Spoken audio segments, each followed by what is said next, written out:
रहे कोठरिया हरिया लुटनी लहरिया राजा संगे माजा मरनी खाटी के पाटी धके रात भर झरनी खाटी के पाटी धके रात भर झरनी नीक लागल बलमु के खोरनी खाटी के पाटी धके रात भर झरनी नीक लागल बलमु के खोरनी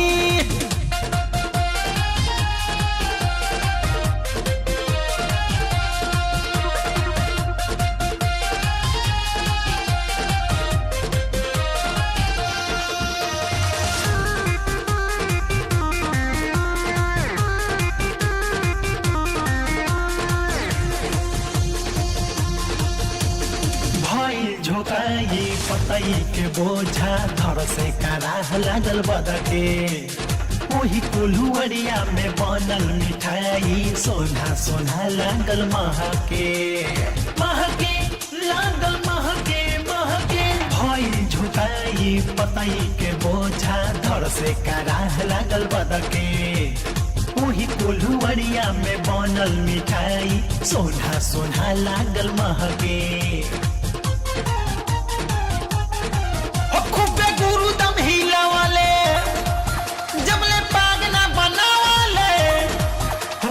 गुरु दम हिलौले जबले पागना बनावले दोनों जना मिलके खूबे कोरानी खाटी के पाटी धके रात भर झोरनी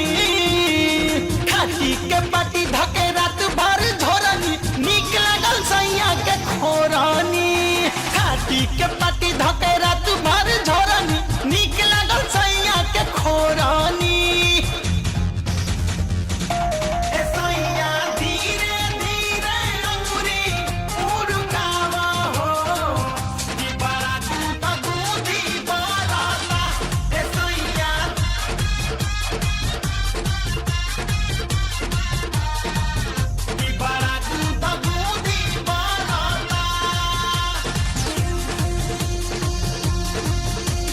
सावन संगे खूब कैनी अंगोरा हमके उठा लिहले कोरा